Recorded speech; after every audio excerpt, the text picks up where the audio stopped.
এই মুহূর্তে তোমরা যারা ভিডিওটি দেখছো দেখো অবশ্যই অবশ্যই তোমাদের মাধ্যমিক যারা 2027 সালে পরীক্ষা দেবে, এই 2027 সালের কথা 2027 এর কথা চিন্তা করে দেখো তোমাদের ভূগোলের যে ফাইনাল সাজেশন উত্তর, ফাইনাল 100% কমন সাজেশন উত্তর রয়েছে। দেখো তোমাদের চতুর্থ অধ্যায় বর্জ্য ব্যবস্থাপনা, এই বর্জ্য ব্যবস্থাপনা ওয়েস্ট ম্যানেজমেন্টের মধ্যে থেকে তোমাদের দেখো গুরুত্বপূর্ণ 100% সাজেশন আমি বললাম উত্তর সহ দেখো তোমাদের যাবতীয় শর্ট কোশ্চেন ও হোক না তোমাদের এমসিকিউ কোশ্চেন হোক না তোমাদের এসিকিউ কোশ্চেন, সত্য মিথ্যে রয়েছে, ফিলিং দ্য ব্ল্যাঙ্কস রয়েছে, তারপর অন্যদিকে বাম স্তম্ভের সঙ্গে ডান স্তম্ভ মেলাও টোটাল রয়েছে তোমাদের এই ভিডিওর মাধ্যমে। দেখো এটি কিন্তু তোমাদের অবশ্যই তোমাদের বলে দিচ্ছি বর্জ্য ব্যবস্থাপনা, যাদের এখনো হয়নি অ্যাটলিস্ট একবার দেখে নাও, একবার দেখার পর তোমাদের সেকেন্ড বার তোমাদের পড়ার কোনো দরকার হবে না। দেখো এখানে রয়েছে প্রথম কোশ্চেন প্রথমে রয়েছে সঠিক উত্তরটি নির্বাচন করে লেখো, আর প্রত্যেকটি প্রশ্নের মান কিন্তু 1 করে, তার মানে প্রথমে এমসিকিউ। প্রথম কোশ্চেন আমরা দেখে নিচ্ছি, রয়েছে ধানের তুষ এক ধরনের কি। দেখো যে ধানের যে তুষ রয়েছে, ধান কল থেকে একদিকে চাল আলাদা হয়, একদিকে তুষ, সেই তুষ থেকে দেখো তুষ কোন ধরনের বর্জ্য পদার্থ, অবশ্যই কৃষিজ বর্জ্য পদার্থ, তার মানে হয় ইজ দ্য কারেক্ট আনসার। এরপরে রয়েছে তোমাদের সেকেন্ড কোয়েশ্চেন, রয়েছে তেজস্ক্রিয়তার মাত্রা অনুযায়ী বর্জ্য কয় প্রকার। দেখো তেজস্ক্রিয়তার অনুসারে কিন্তু বর্জ্য 4 প্রকার, ঠিক আছে, এখানে লিখে দিয়েছি তোমরা দেখে নাও 4 প্রকার। উত্তর কিন্তু তোমাদের what is the correct answer. পরের কোশ্চেন আমরা দেখে নিচ্ছি, তোমাদের নিচের যে উৎস থেকে বর্জ্য আসে না সেটির নাম কি। দেখো মানে বর্জ্য মানে খারাপ, ওয়েস্ট মানে যেগুলো বাতিল করে দেওয়া হয়, যেগুলো কাজে লাগে না, সেই বর্জ্য, সেই বর্জ্য দেখো বর্তমানে তো কাজে লাগে, কিন্তু কিছু কিছু বর্জ্য পদার্থ আছে সেগুলো কাজে লাগে না। তবে বর্জ্য আসে না, এখানে বলা হয়েছে কোন উৎস থেকে বর্জ্য আসে না। দেখো এখানে কিন্তু হবে সৌরশক্তি, সৌরশক্তি থেকে কিন্তু আমরা কোনো রকম বর্জ্য পদার্থ পাই না, বাকি সবগুলো থেকে কিন্তু আমরা বর্জ্য পদার্থ পাই। 4 নম্বরের কোশ্চেন ট্রিপল স্টার। দেখো একটি চিকিৎসা সংক্রান্ত বর্জ্য কোনটি, দেখো ইনজেকশন সিরিঞ্জ, ঠিক আছে। এরপরে ট্রিপল স্টার রয়েছে বর্জ্য ব্যবস্থাপনা পদ্ধতি হলো কোনটি। দেখো বর্জ্যের পুনর্ব্যবহার, বর্জ্যের রয়েছে দেখো পুনর্নবীনীকরণ, তারপরে ঘতে রয়েছে বর্জ্যের পরিমাণগত হ্রাস রয়েছে, এরপরে রয়েছে উপরের সবগুলি অর্থাৎ অল অফ দ্য অ্যাবাভ। এরপরে তোমাদের রয়েছে ডবল স্টার, জীবাণু দ্বারা বর্জ্যে দেখো বিয়োজক হলো কোনটি। দেখো জীবাণু দ্বারা বর্জ্যের দেখো বিয়োজক হলো কম্পোস্টিং, অর্থাৎ তোমাদের ক ইজ দ্য কারেক্ট আনসার। এরপরে রয়েছে সাথে রয়েছে দেখো কম্পোস্টিং পদ্ধতিতে নির্মিত হয় কি। দেখো কম্পোস্টিং পদ্ধতিতে নির্মিত হয় কিন্তু জৈব সার, অনেকে আমরা বাড়িতে তৈরি করি জৈব সার। এরপরে রয়েছে দেখো তোমাদের Ganga action plan, gap, gap GAP, gap বা গঙ্গা অ্যাকশন প্ল্যান পরিকল্পনায় গৃহীত হয় কত, 1986 সালে, অর্থাৎ তোমাদের ক ইজ দ্য কারেক্ট আনসার। এরপরে রয়েছে তোমাদের দেখো নয় রয়েছে ব্ল্যাকফুট রোগের সৃষ্টি হয়। দেখো ব্ল্যাকফুট রোগ সৃষ্টি হয় কিন্তু কিসের জন্য, দেখো আর্সেনিকের জন্য, আর্সেনিক দূষণের জন্য কিন্তু এটি কিন্তু উত্তর হবে খ ইজ দ্য কারেক্ট আনসার। এরপরে রয়েছে দেখো তোমাদের রয়েছে 10, অকেজো মোবাইল একটি কি, ইলেকট্রনিক্স বা ইলেকট্রনিক্স বর্জ্য, ঠিক আছে, ইলেকট্রনিক বর্জ্য বা ই ওয়েস্ট। এরপরে রয়েছে দেখো তোমাদের ট্রিপল স্টার, একটি পুনর্নবীনীকরণযোগ্য বর্জ্য কি, দেখো ফ্লাই অ্যাশ, উড়ন্ত ছাই বা ফ্লাই অ্যাশ। এরপরে রয়েছে দেখো তোমাদের 12, নমানি গঙ্গে, এই নমানি যে গঙ্গে রয়েছে, এই নমানি গঙ্গে পরিকল্পনা দেখো হয় গঙ্গার গঙ্গার দূষণ নিয়ন্ত্রণ পরিকল্পনা, এটি একটি কিন্তু গঙ্গার দূষণ নিয়ন্ত্রণ একটি পরিকল্পনা। এরপরে 13তে রয়েছে দেখো তোমাদের রয়েছে একটি সংক্রামক বর্জ্য কি। দেখো একটি সংক্রামক বর্জ্য হলো দেখো ব্যবহারিক সিরিঞ্জ। এরপরে রয়েছে দেখো তোমাদের 14তে রয়েছে ল্যান্ডফিল থেকে উৎপন্ন গ্যাস কোনটি, মিথেন অর্থাৎ CH4, মিথেন এই গ্যাসটি।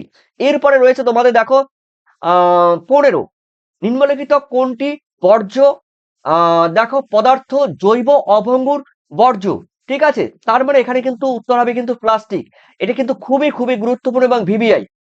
এরপরে রয়েছে তোমাদের 16, একটি বিষাক্ত বর্জ্য হলো কি, দেখো সীসা, গ ইজ দ্য কারেক্ট আনসার সীসা।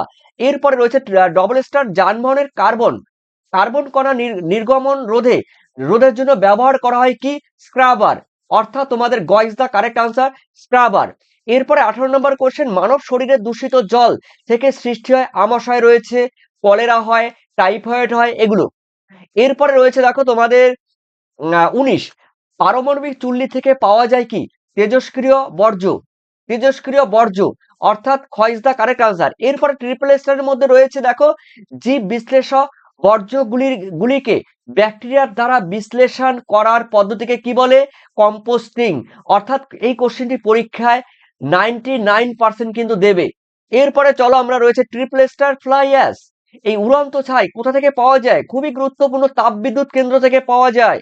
এরপরে চলো দেখে নিচ্ছি 22 নম্বর কোয়েশ্চেন। কম্পোস্টিং পদ্ধতিতে নির্মিত হয় কি? জৈব সার।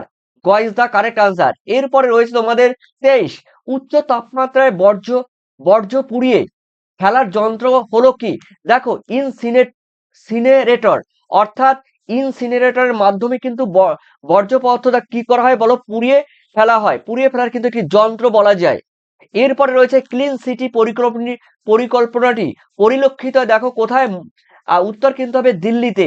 অর্থাৎ তোমাদের উত্তর কিন্তু হবে খ ইজ দা কারেক্ট আনসার। এরপরে রয়েছে দেখো তোমাদের 25, বর্জ্য ব্যবস্থাপনার সব থেকে বেশি গ্রহণযোগ্য উপায় কি? উত্তর কিন্তু হবে ল্যান্ডফিল। উত্তর কিন্তু হবে ল্যান্ডফিল। এরপর রয়েছে বায়োগ্যাস।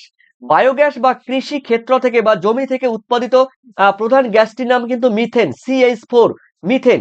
এরপরে রয়েছে মিনামাটা। এই মিনামাটা রোগ পারদ দূষণ থেকে সৃষ্টি হয় কি? দেখো সেটি হলো কিন্তু শিল্প ক্ষেত্র থেকে। ওকে। এরপরে 28-এ রয়েছে, তোমার মতে প্রদত্ত যে উৎস থেকে বর্জ্য আসে না সেটির নাম সৌর বিদ্যুৎ কেন্দ্র। কোনো রকম বর্জ্য পদার্থ আসে না।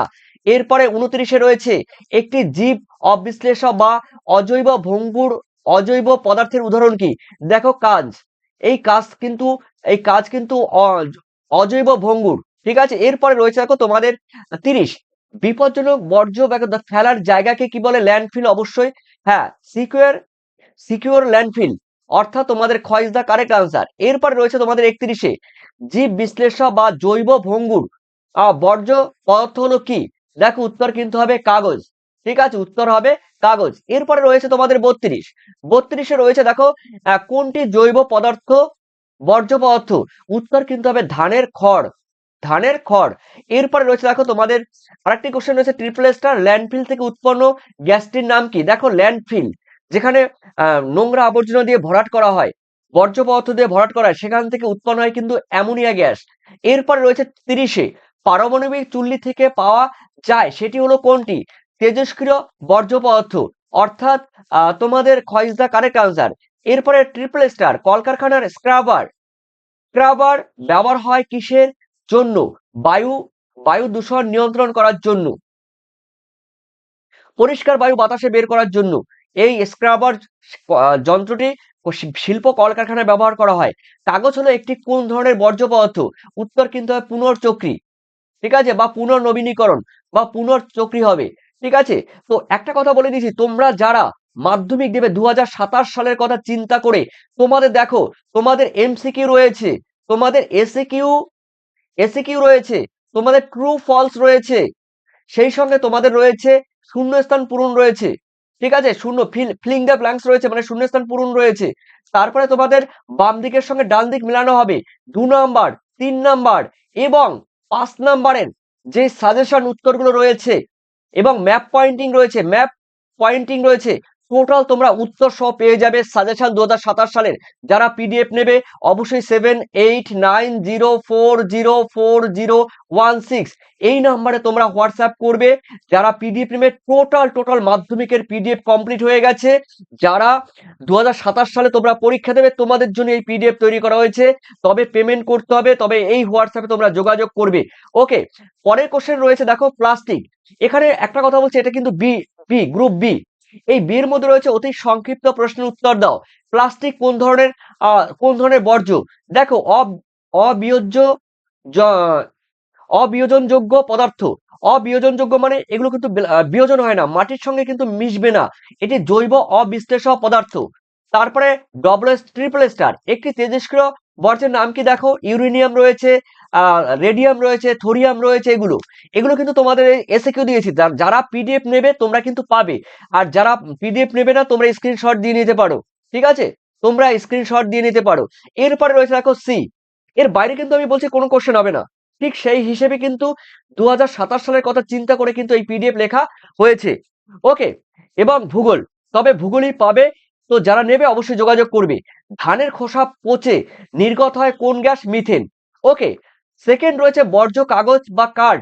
কাঠ, কাঠও মনে রাখবে, এই কাঠ একটি কোন ধরনের বর্জ্য? দেখো, জৈব ভঙ্গুর। এগুলো কিন্তু মাটির সঙ্গে বিক্রিয়া করে মিশে যায়। ড্যাশ দূষণের ফলে মিনামাটা রোগ হয়। পারদ দূষণের ফলে মিনামাটা রোগ হয়। দেখো, এগুলো কিন্তু দিয়েছি। এরপরে এটি খুবই গুরুত্বপূর্ণ, বৈদ্যুতিক বর্জ্যকে সংক্ষেপে কি বলা হয়? একটু আগে বলেছিলাম ই ওয়েস্ট, মানে ই বর্জ্য, কথার মানে হলো ই ওয়েস্ট। ই ওয়েস্ট কথার মানে ইলেকট্রনিক্স ওয়েস্ট। ওকে, এরপরে মানে 3R রয়েছে। এই 3R এর মধ্যে রয়েছে রিডিউস, রিসাইকেল এবং রিউজ। ওকে, এগুলো তোমরা পাবে। যারা পিডিএফ নেবে, যারা পিডিএফ নেবে না, তোমরা স্ক্রিনশট দিয়ে নিতে পারো। এরপরে দেখো, তোমাদের রয়েছে নিচে বিবৃতিগুলির কোনটি শুদ্ধ এবং কোনটি অশুদ্ধ। ঠিক আছে, এটাও তোমাদের করতে হবে। তবে অবশ্যই শুদ্ধ অশুদ্ধ এর বাইরে কোনো কোশ্চেন হবে না, আমি বলে দিচ্ছি। 11টি মাত্র কোশ্চেন দিয়েছি। এরপরে রয়েছে বাম স্তম্ভের সঙ্গে তোমাদের দেখো বাম দিকের সঙ্গে ডান দিক মেলাতে হবে। একবারে আমি এক লাইনে উত্তর করে দিয়েছি। দেখো, এর বাইরে কোনো কোশ্চেন পড়বে না, যা দিচ্ছি এগুলি ফাইনাল। এগুলো ফাইনালি তোমাদের 2027 সালের জন্য। ইউট্রপিকেশন, জলজ প্রাণীর মৃত্যু, মানে অক্সিজেন কমে যায়, জলে অক্সিজেন কমে যায়। গঙ্গা অ্যাকশন প্ল্যান বা গ্যাপ, GAP গ্যাপ, 1986 সালে কোথাও রয়েছে 1985, তোমরা 86 করবে। বায়ু দূষণ দেখো, CFC গ্যাস। ঠিক আছে, CFC। এরপরে রয়েছে দেখো স্ক্রাবার, শিল্পের বায়ুকে শোধনের জন্য। আগেরগুলো কমপ্লিট করলে এটাও পারবে। বিষাক্ত বর্জ্য, তেজস্ক্রিয়। দূষিত জল থেকে আমাশয়, কলেরা, টাইফয়েড হয়। গ্যাসীয় বর্জ্য রয়েছে CFC, ক্লোরোফ্লোরোকার্বন। দেখো, তোমরা যারা পিডিএফ নেবে ভূগোলের এই পিডিএফ নিতে গেলে তোমাদের এই হোয়াটসঅ্যাপ 7890404016 এই নাম্বারে তোমরা স্ক্রিনশট দিয়ে নিতে পারো, তোমাদের কাজে লাগবে। আর ভবিষ্যতে পেমেন্ট করবে এই নাম্বারে 9062386679। ওকে, চ্যাপ্টার ওয়াইজ তোমরা সাজেশন পাবে, পিডিএফ পাবে, একদম বইয়ের মতো যেরকম লেখা আছে, যেটুকু সাইজে তোমাদের বইতে লেখা আছে ঠিক সেই হিসেবে তোমরা জেরক্স করে নিতে পারবে, পিডিএফ ডাউনলোড করে নিতে পারবে। তোমাদের পরীক্ষা আমার দায়িত্ব। বোঝা গেল? তোমরা যারা মাধ্যমিক 2027 সালে তোমরা পরীক্ষা দিচ্ছ, পরীক্ষা তোমাদের, কিন্তু দায়িত্ব আমার। ঠিক আছে, তোমাদের দায়িত্ব সহকারে আমি নোটস দিচ্ছি। এর বাইরে কোনো প্রশ্ন হবে না। 2 নম্বর, 3 নম্বর, 5 নম্বরের টোটাল সাজেশন উত্তরগুলো তোমরা এই পিডিএফ এর মধ্যে পেয়ে যাবে। যারা নেবে অবশ্যই জানাবে। আর অবশ্যই তোমাদের পরবর্তী ভিডিও দেখার জন্য তোমাদের অবশ্যই আমন্ত্রণ, নিমন্ত্রণ থাকলো। আর সেই সঙ্গে তোমরা নতুন হয়ে থাকলে লাইক, সাবস্ক্রাইব, কমেন্ট করে দিও। ধন্যবাদ তোমাদের সবাইকে। Thank you.